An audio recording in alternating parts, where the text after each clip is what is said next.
మాటల్లో కాదు, చేతల్లో చూపించు అని మనం వాడే ప్రతిరోజు నానుడిలో పునీత యోసేపు గారి జీవితం దాగి ఉంది.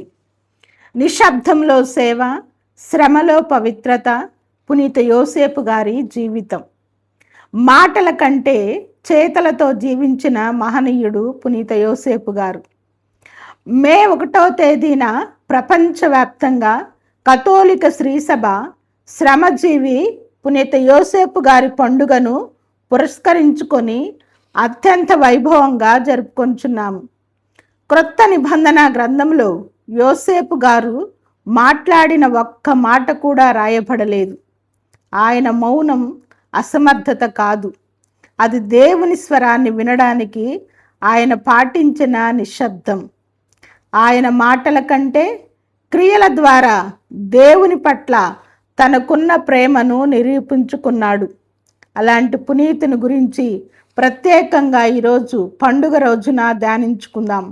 పితా, పుత్ర, పవిత్రాత్మ నామమున ఆమెన్. శ్రమకు పట్టాభిషేకం. నజరేతులోని ఒక చిన్న వడ్రంగిగా, రంపపు పొట్టు వాసన మధ్య చెమట చుక్కల సాక్షిగా లోకరక్షకుణ్ణి పెంచి పెద్ద చేసిన ఒక అద్భుత వ్యక్తి పునీత యోసేపు గారు. మే 1వ తారీఖు ప్రపంచమంతా పునీత జోజప్ప గారి పండుగ జరుపుకుంటుంటే కథోలిక సంఘం శ్రమకు ఆత్మీయ గౌరవాన్ని ఇస్తూ శ్రమజీవి పునీత యోసేపు గారి పండుగను జరుపుకుంటుంది. 1955 సంవత్సరంలో 12వ భక్తనాథ పాపు గారు ఈ పండుగను స్థాపించి శ్రమ అనేది శాపం కాదు, అది దేవుని దృష్టిలో మహాభాగ్యం అని మనకు చాటి చెప్పారు. నిశ్శబ్ద పరిచర్య. బైబిల్లో యోసేపు గారు మాట్లాడిన ఒక్క మాట కూడా మనకు వినిపించదు, కానీ ఆయన మౌనం కోటి ప్రసంగాల కంటే శక్తివంతమైనది. ఆయన మాటల మనిషి కాదు, చేతల మనిషి. పునీత యోసేపు గారు నిశ్శబ్దానికి పునాది వంటి వారు. పునాది బయటకు కనిపించదు, కానీ భవనం నిలబడడానికి అదే కారణం. అలాగే క్రీస్తు సేవలో మనం గుర్తింపు కోరుకోకుండా యోసేపు గారి వలె నమ్మకంగా ఉండాలి. దేవుడు కలలో కనిపించి ఏది చెప్పినా మరుక్షణమే ఏ ప్రశ్న వేయకుండా అవును అని ఆచరించిన మహోన్నత విధేయుడు. రక్షకుడైన యేసును, తల్లి అయిన మరియను పోషించడానికి ఆయన తన చేతులను కాయలు కాచేలా శ్రమ పెట్టారు. అయితే వడ్రంగి పని కేవలం జీవనోపాధికి మాత్రమే కాదు, కానీ అది దేవునికి అర్పించిన ఒక నిరంతర ఆరాధన. శ్రమలోని దైవత్వం. దానిని చిత్తశుద్ధితో చేసినప్పుడు అది పవిత్రమవుతుంది. మనం చేసే ఏ పనినైనా నిజాయితీగా చేస్తే అది దేవునికి అర్పించే ఆరాధనతో సమానం.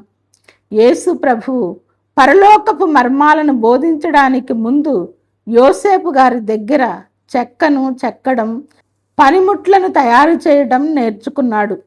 దేవుని కుమారుడు ఒక సాధారణ కార్మికుడికి శిష్యుడిగా ఉండడం ద్వారా శ్రమకు ఒక క్రొత్త నిర్వచనాన్ని ఇచ్చారు.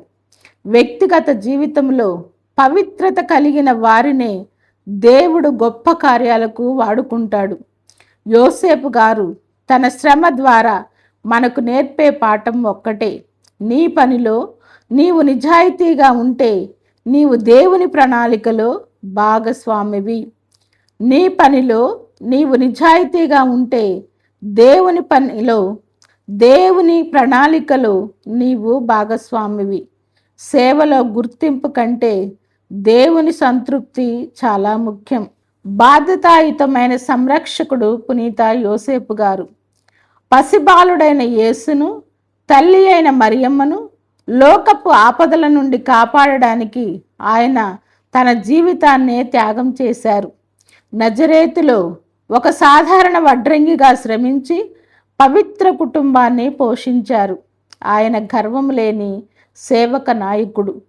దేవుడు మనకు అప్పగించిన బాధ్యతలను ప్రాణప్రదంగా కాపాడుకోవాలి.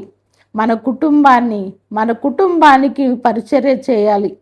దేవుని పిలుపు అర్థం కాకపోయినా ఆయనపై నమ్మకంతో ముందడుగు వేయాలి.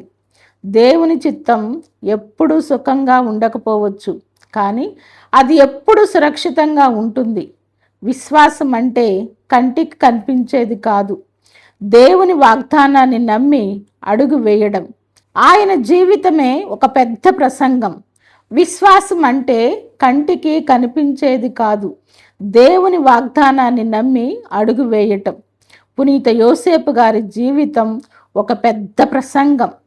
దేవుడు మనకు అప్పగించిన మనుషులను, బాధ్యతలను ప్రాణప్రదంగా కాపాడుకోవాలి అని మార్గచూపరిగా నిరూపించిన వ్యక్తి. నేటి సమాజానికి పునీత యోసేపు గారు ఇచ్చే సందేశం: నేడు పని ఒత్తిడిలో, నిరాశలో ఉన్న ప్రతి కార్మికుడికి, ఉద్యోగికి యోసేపు గారు ఒక గొప్ప ఆదరణ. గుర్తింపు రాకపోయినా, చప్పట్లు కొట్టేవారు లేకపోయినా, దేవుని కోసం నిశ్శబ్దంగా తన బాధ్యతను నెరవేర్చడమే నిజమైన గొప్పతనం అని ఆయన జీవితం మనకు చెబుతోంది. కుటుంబ పోషణ కోసం ప్రయాసపడే ప్రతి తండ్రిలోనూ, చెమటను కారుస్తున్న ప్రతి కార్మికుడిలోనూ పునీత యోసేపు గారు ప్రతిబింబిస్తారు. ప్రార్థన. ఓ పునీత యోసేపు గారా, శ్రమజీవుల కాపరిగా మా చేతి పనులను దీవించండి. మేము చేసే ప్రతి పని దేవుని మహిమ కోసం, తోటి వారి సేవ కోసం ఉపయోగపడేలా చేయండి. అలసటలో ఆదరణను, కష్టంలో ధైర్యాన్ని మాకు ప్రసాదించండి.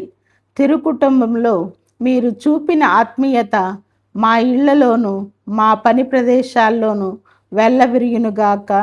ఆమెన్. పిత, పుత్ర, పవిత్రాత్మ నామమున amen. Thank you. God bless you. ఈ వీడియో మీకు నచ్చినట్లయితే లైక్ చేయండి. పునీత జోజప్ప గారి ఆదరణ పొందడానికి దీనిని మరికొంతమందికి షేర్ చేయండి. పవిత్ర యోసేపు కార్మికుల రక్షకుడా, మా తోడు నీవే, మా పనిలో నీవే ఆదర్శం, మా ఆశీర్వాదం నీవే, మా జీవితంలో తోడుగా రావా. Happy happy feast.